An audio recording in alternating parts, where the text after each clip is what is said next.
Now let's get it started. Let's get it started. Play ball!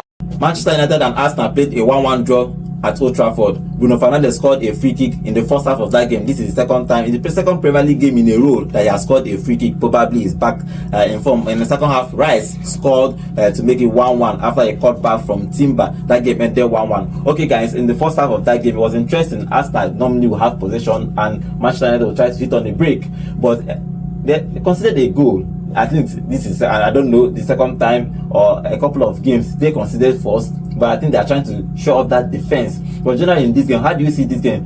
Who did he favor more? But who he favored Manchester United more because Arsenal is obviously not going to win this league. Actually, didn't favor anybody. For if Arsenal now 15 points away from Liverpool, they are 15 points away from Liverpool. And Man United are what? Just 1 point plus. Well, and 2 points and 1 point. It didn't favor anybody. It didn't favor anybody because in total it didn't favor anybody. But in total, you see the game, the way it progressed, the way they played. You say these teams were playing with fear. I don't know if it's fear of inclusion for the next match they have, or fear of maybe the games they have at hand, the games they are playing in height. Because Arsenal is looking to take on PSV, they don't have too much threats there. But Man United, at the other hand, are looking to play against Monaco. We also say that. So it seems like they have more of their attention on their next game than this current one. Because if you look at the way Arsenal played, after 30 minutes, they allow Man United play for. It's like, let me play 30 minutes, you play 30 minutes. And in the process of Man United playing their 30 minutes, they got the free kick, all thanks to the foul from Trossard. And Bruno Fernandes scoring that free kick again, second time in a row in the Premier League this season. He's scoring set piece. People say he's beginning to cook. He's not cooking anything.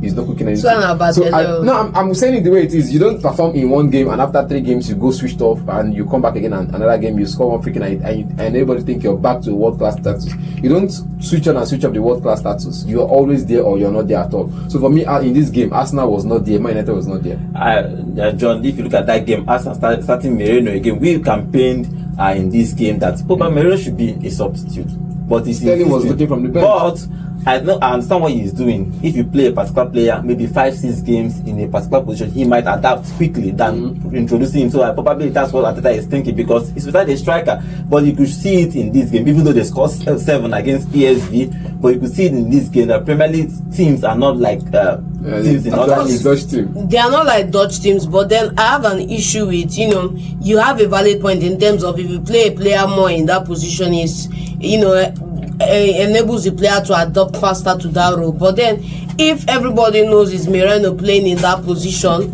everybody knows that he's the target and they mark him out of the game and he's not been able to create the chances he's been getting for the team.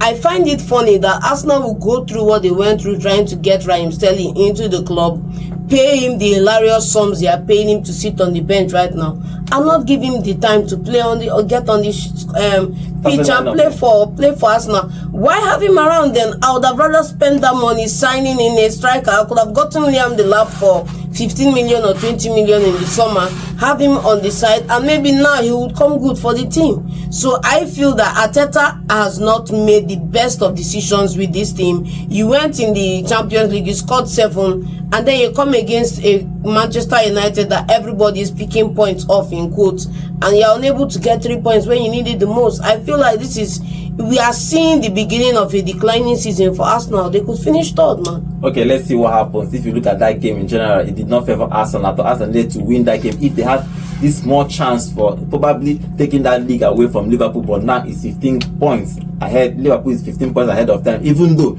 Liverpool have played 1 game more than them. But 15 points is huge. Now, I think that we can all conclude here that it's over for Arsenal. Arsenal, there is no way Arsenal is going to be winning this league. We never agreed that they were 10 points. No, remember it's 10 games to go. We never agreed that they were going to win the league. That miracle will happen now. But we were hoping. The Arsenal fans were hoping that at least Liverpool would drop points, and John was actually one of the champion campaigner for us. Liverpool to drop points, and Liverpool did not drop the points. Liverpool did drop the points. Arsenal didn't make it up. They did not drop the point, because if I'm dropping points and you're not picking up those points, then I'm not dropping any points, because I lose a game. I felt the week Liverpool lost to Nottingham Forest, Arsenal could have won their game with a blowout. And yet they went on to draw. I think that week. The week they played a draw against Fulham. I was thinking, okay, Arsenal will blow the opponents out of the water 4-0. And they went on to play a draw on their own. So I just feel like in the process to the Premier League coming home, Arsenal have not really done enough. John, this season they've not really done enough. And I feel like for me, this season, this particular game, the weapons functioned against Man United was Garnacho and Dalot. If not, Arsenal would have lost this game. John, Arsenal being 15 points behind Liverpool, I think we should just give it to Slot. But Arteta will come out and say, there is still hope, Kiniko. But we know you're just for me, the most honourable thing Arteta can do is, hand it over to them. Hand over to Liverpool and go and make sure you reach the finals of the Champions League this year. Anything less than that, we expect an apology and a letter of resignation. Possibly going to meet Liverpool in the Champions League knockout stage. Yes. If you survive Atletico or Real Madrid, let's say we've survived, Arsenal have survived the likes of. But by then, Saka Martinelli should be back. Martinelli is back from. Martinelli is back. He played today's game and I think he was subbed in the second half. Yes, late in the second half. And he did well. He did well, but he's not yet 100%. You can see those lapses in Martinelli. Even when they introduced them, this guy, you could see those errors he could make, those runs he was trying to take on Dalot and couldn't score. I think defensively Dalot is one of those players, but going forward, he's not there this season. And for me, Martinelli taking on Dalot and still getting past him a couple of times is good, but it's not enough. His performance was not enough in this game. Okay, for Arsenal, just coming back from injury, you don't expect him to be 100%. For Arsenal, I think this league is over for them. They needed to get 3 points to have a small chance for them to probably challenge Liverpool for this title. But they drop points at Old Trafford. Now they are 15 points behind Liverpool. But let's see what if there is going to be a miracle somehow. Any miracle, they can believe that it doesn't cost anything to believe, so they can believe if they want. But let's talk about Amorim. Amorim has made progress since turn of the year, though. If you look at a couple of games, even though it's been a draw, but you could see progress. He has not really bought players, but in this game, you could see that whenever he plays the big boys, somehow he gets the points off them. He's lost half the games he's played at Old Trafford. Thank you. Half. So if he has played 14 games at Old Trafford, he has lost 7. If he has made progress, he has not won up to 7. Be on that record right now. Okay. Yes. Now let's say with the player performance and mentality in the camp, he's made progress, but with the results, no. Because now we see players running back and forth.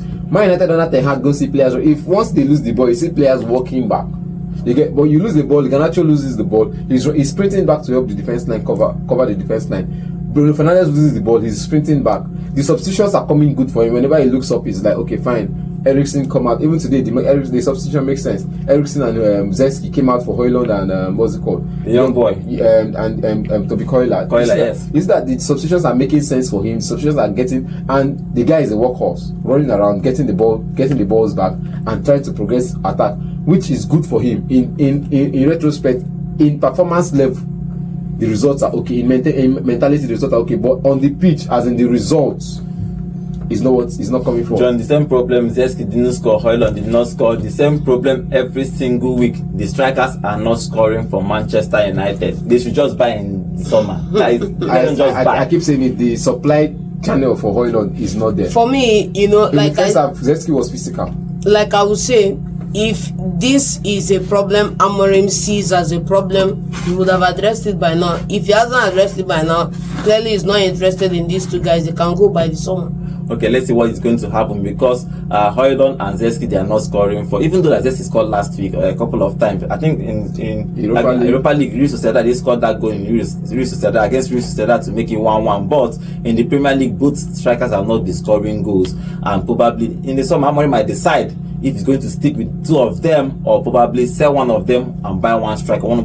Sell both and buy 2 more strikers. But we'll see what he's going to decide in the summer. For Arsenal is without a striker till the end of the season. They have probably lost this league to Liverpool. They should just throw the towel. It's not possible for them to cover that 15 points. It's going to take something extraordinary for that to happen, for Arsenal to win this league. So if it happens, it's going to be the 3rd in a row that Arsenal has finished 2nd on the table, which Arsenal fans are tired. Okay, maybe next year might be their year. Next year is always their year. Now the medicine dance. Next season is always their season. So let's see if this season is going to be their year, but they are still in Champions League. They are going to play PSV. Probably they are just qualified for that quarterfinal. But in the Premier League, it's over for them. But let's see what Arteta will decide, and probably what Arsenal will do till the end of the season.